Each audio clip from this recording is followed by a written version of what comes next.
മഹാരാഷ്ട്രയിലെ ഒറ്റഘട്ടമായിട്ടുള്ള തെരഞ്ഞെടുപ്പും ജാർഖണ്ഡിലെ രണ്ടാം ഘട്ട തെരഞ്ഞെടുപ്പും നടക്കുകയാണ്. പാലക്കാട്ടെ ഉപതെരഞ്ഞെടുപ്പ് ഇന്ന് തന്നെ നടക്കുകയാണ്. ഇപ്പോൾ ഇവിടെ എല്ലാം കോൺഗ്രസ്സിന് പഴയ പ്രതാപങ്ങളൊന്നും ഇല്ല എന്നുള്ളത് വ്യക്തമാണ്. എന്ന് മാത്രമല്ല, ഇടയ്ക്കൊരു കാലത്ത് രാഹുൽ ഗാന്ധിയൊക്കെ ഉയർത്തിയ ഭാരത് ജോഡോ യാത്രയുടെ പ്രതിഫലനങ്ങളെന്ന് അവകാശപ്പെട്ട തെരഞ്ഞെടുപ്പുകളിലെ ആ ഒരു വിജയം ഇവിടെ ഉണ്ടാവാൻ ഒരു വഴിയും കാണുന്നില്ല. മറ്റെന്ത് ഫലമായാലും ഫലങ്ങൾ ഈ ബുധനാഴ്ച വൈകുന്നേരം 5 മണിയോടുകൂടി എക്സിറ്റ് പോളുകളായിട്ട് വരും. പക്ഷേ എക്സിറ്റ് പോളുകളെയും നമ്മൾ അമിതമായിട്ട് വിശ്വസിക്കേണ്ട കാര്യമില്ല.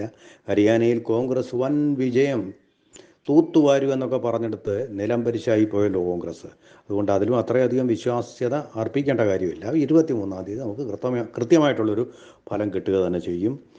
അതിൽ വരാൻ പോകുന്നത് മഹാരാഷ്ട്രയിൽ BJP, ശിവസേന, അതുപോലെ തന്നെ NCP, യഥാർത്ഥ NCP, യഥാർത്ഥ ശിവസേനയും യഥാർത്ഥ BJP ചേർന്നുള്ള കൂട്ടുകെട്ട് അധികാരത്തിൽ വരുന്നതാണ് കാണാൻ പോവുക.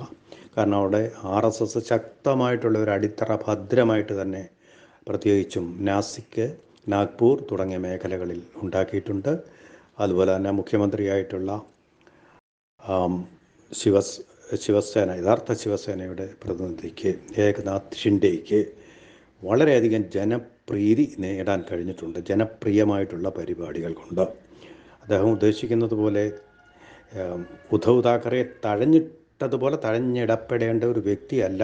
മുഖ്യമന്ത്രിയായിട്ട് ഭരിക്കാൻ കരുത്തുറ്റ ഒരാളാണ്. കരുത്തുറ്റ ഒരു സംസ്ഥാനത്തിൻ്റെ കരുത്തുറ്റ ഭരണാധികാരിയാണെന്ന് തെളിയിച്ചിട്ടുള്ള ആളും മറാത്തകളുടെ മനസ്സിനെ സമാശ്വസിപ്പിക്കുന്ന വ്യക്തിത്വവുമാണ്. അതുകൊണ്ട് മറാത്തകളുടെ വോട്ട് കിട്ടും, അതുപോലെ ആദിവാസികളുടെ വോട്ട് കിട്ടും, വിദർഭ ഭാഗത്തുള്ള കർഷകരുടെ വോട്ടുകളൊക്കെ വീഴാൻ പോകുന്ന ഒരു BJPക്കാണ്.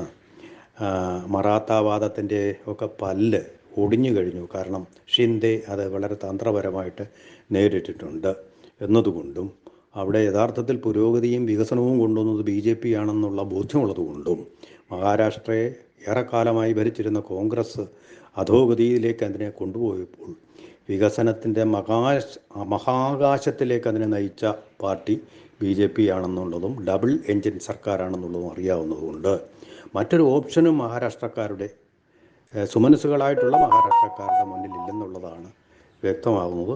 ആ തരത്തിലൊരു ഭാരം തന്നെയായിരിക്കും അവിടെ ഉണ്ടാകുമെന്നുള്ള കാര്യത്തിൽ സാധാരണക്കാർക്കൊന്നും വലിയ സംശയമൊന്നുമില്ല.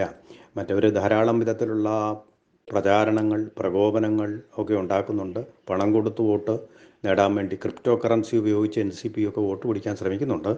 അതൊന്നും കൊണ്ട് രക്ഷപ്പെടാൻ പോകുന്നില്ല. മുങ്ങിച്ചാവാൻ പോകുന്നിടത്തെ കച്ചിത്തുരുമ്പുകൾ മാത്രമാണത്. അതുകൊണ്ടൊന്നും പിടിച്ച് രക്ഷപ്പെടാൻ പറ്റുന്നതല്ല.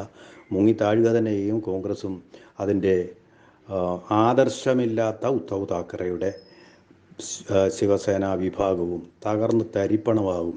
കാരണം ഈ നമ്മുടെയൊക്കെ സന്ദീപ് വാര്യരുമൊക്കെ മാറിയതുപോലെ ഒരു മാറ്റമാണ്. അതുവരെ വിശ്വസിച്ചിരുന്ന ആദർശങ്ങളിൽ നിന്നെല്ലാം വ്യതിചലിച്ചുകൊണ്ട് സവാർക്കറെ ഉൾപ്പെടെ ചീത്ത പറയുന്ന, മറാത്തകളുടെ അഭിമാനത്തെ ചോദ്യം ചെയ്യുന്ന, വീര ശിവജിയെ ചോദ്യം ചെയ്യുന്ന രാഹുൽ ഗാന്ധിയെ കൂട്ടുപിടിച്ചും കെട്ടിപ്പിടിച്ചും കൊണ്ട് തനിക്കൊരു മുഖ്യമന്ത്രി സ്ഥാനത്തിന് വേണ്ടി, അതുപോലെ ഇപ്പോൾ അനിശ്ചിതത്വത്തിലാണ്. അവരധികാരത്തിൽ വന്നാലും കൊടുക്കാമെന്ന് വാഗ്ദാനമൊന്നും ഉണ്ടായിട്ടില്ല.